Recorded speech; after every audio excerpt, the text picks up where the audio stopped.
Chapter 7, the performance space. So, when we think about theaters today, I think you think about this little picture box. We sit on one side and watch it, and that's a proscenium, and it is still used, but there's so much more to it. And we're going to start with the history of it. So, the god Dionysus, so the god of fruitfulness, vegetables or vegetation, wine, ecstasy. They would do festivals to this god after the harvest. Remember, these people had to, grow everything they ate, and it was a big community thing to come together, gather the harvest, and you would actually have to beat the wheat stalks in order to get the grains that you needed to make the bread. Now, you wouldn't do this on a flat surface because, your back's already hurting as it is, but if you found a nice incline or decline, you would sit there or stand there and beat to get the grains. And then after the harvest was had, you would come together as a community and fellowship with these wonderful festivals. And remember, this is more chanting, a little bit of movement, songs, but they would come together for this entertainment in these same areas. The idea of that raised seating area, you can see how that developed into a more formalized approach with the Greek theater. It's still there today. We can visit it, we can see it, we can be amongst it. What a modern concept that we haven't really deviated that much from. I find that just fascinating. But then you can see how the Romans took it a little bit farther and the Italians took it a little bit farther. So as we scroll down, we're kind of seeing still very old theaters, but you're starting to see how it's developing, and as technology allowed, and more people with more artistic ideas. So the concept of there's a place where the audience sits and there's a place where the performers are, that maintained, okay? And where the audience was called the theatron, the seeing space. Makes sense, right? There's a circular area in front of that, in front of the stage area, which is the orchestra. We still call it that today. The back area with the windows, doorways, that is the skene. There was a space in between where you had the orchestra seating and you had the skene, or orchestra where the actors would actually perform as well, and that was called the proscenium. And now we still use those terms, are rooted, proscenium and scene, back from this area, and we still use them. So this developed on going. So we've got the idea of, we've got actors, we've got the audience. You've probably all heard about William Shakespeare's The Globe, okay? And what made it so fabulous is, it was sort of already conceptualized, the idea of you have an audience that kind of goes around, but the Globe was a round building that you had a very limited space where the actors were, and they used a thrust. So it was almost completely in the round, but not. And the idea was you'd get more people in there, be more immersed into what was going on. A fabulous concept that we've continued on and built upon today. So we're going to go through the different kinds of configurations. You've got a proscenium, okay, which is that picture box idea, okay? There's a beautiful example of a proscenium, and the audience is on one side. We're looking in. We have this idea of the fourth wall. So when you're an actor on stage, you've got side to side, the back, the front. The front is the only thing that's truly exposed to the audience. That's why we call it the fourth wall. Breaking the fourth wall is when you are talking to the people actually in the audience. You're no longer just operating in this bowl, if you will, or this box. You're actually playing in that direction, not just playing in that direction, but actually talking to the audience. That would be breaking the fourth wall. But it is definitely an idea of four walls. Behind that proscenium, and the proscenium is literally the frame around the stage, okay?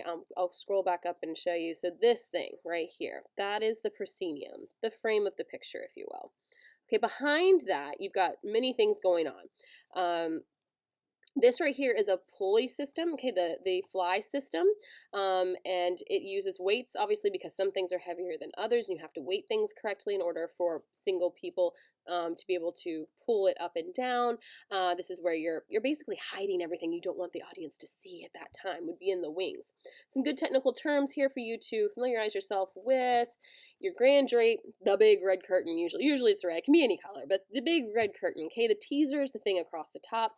Masking legs, wings, and tormentors are the things on the side that keep you from seeing everything on the side. You've ever been to a play and you can see everybody peeking out, especially children. They love to peek out at the audience, but, non-professionals as well, and you can see sets and things. If it's not draped or masked very well, you can see things in the wings, and it kind of breaks the illusion, so you want that to be done well. Borders and teasers are similar. The fly loft, okay, so the area, you've got 15-foot stage, right? you got to store the things you don't want people to see higher up. That higher up area is called the fly loft. Fire curtain. This is a legality. You have to have a fire curtain behind your grand drape that separates, because a big tall, especially if you've got a fly loft, it's a chimney. If there's a fire, it becomes a huge chimney, and and the thing will burn. It will burn fast. You've got to be able to divide between what's happening backstage in case there's an accident from the audience and protect them. So you have to have a fire curtain. The apron is the area in front of the proscenium. So you know that frame, there's usually a little bit of stage right in front of that, okay? And that's your apron. Lots of time you'll have action going on in front of the curtain, on that apron, as well as behind that curtain. They're changing sets and doing things. So that's the apron. The oleo is basically the fire curtain that had to be in front of the main drape. And back in the day, especially during vaudeville, they would, sell advertisements on that, but it was meant for protective purposes. Traps, revolvers, wagons, platforms, these are all the flats, things that we use in the background to create scenes, to create illusion, things that are utilized by the actors to make things look different. Okay, now, interesting enough, so it shows you that Broadway, off-Broadway, off-Broadway, again, but this is speaking more to how that is divided in numbers of seats. So, Broadway, yes, it's mostly in that mid-Manhattan area, but those are the theaters that can house audiences of 500 or more. Your off-Broadway are going to be in between 100 and 499, and your more experimental is going to be places that house less than 100. So there's a distinction there just by how big of an audience you can handle.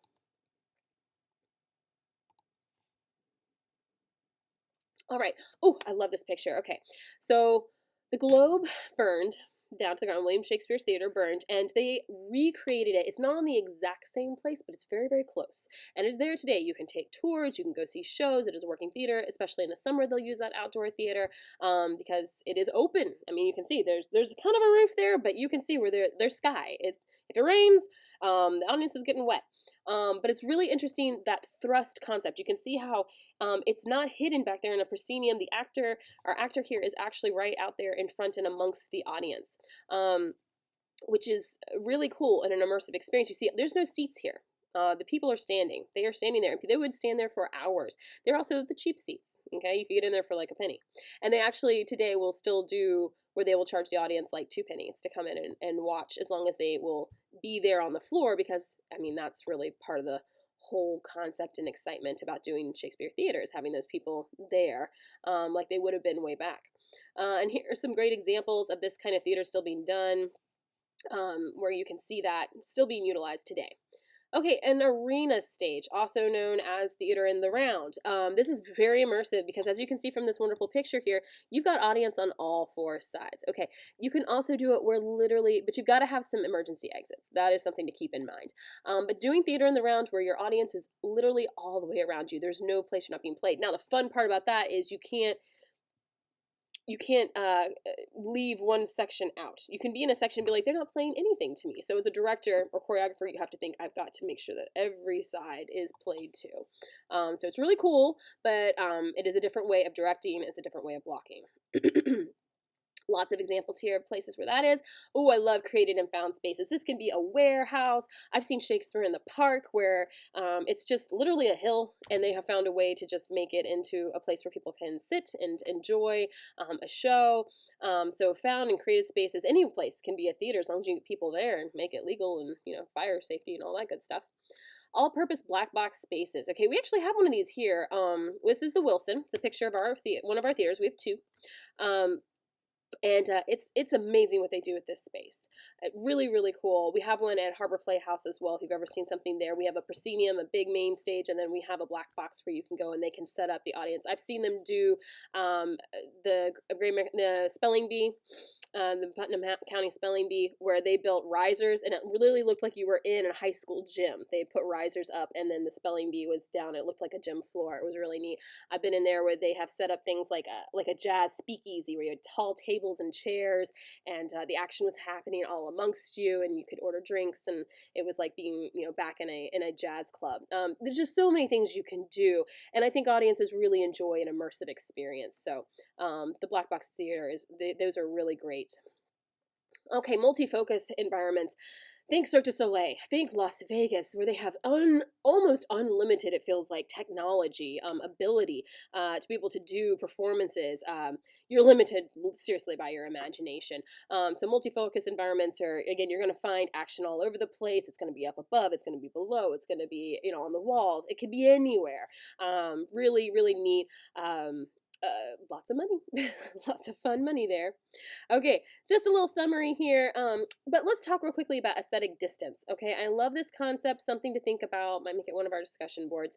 Aesthetic distance, when you read a book and you really get into it to the point where you can't put it down or something happens and you have an emotional reaction, that means your aesthetic distance from the art is very small. Okay, when you get so engrossed, okay, and that happens with movies where you have a physical reaction, anger, revulsion, sadness, any or ecstasy. You have an emotional reaction to what's happening.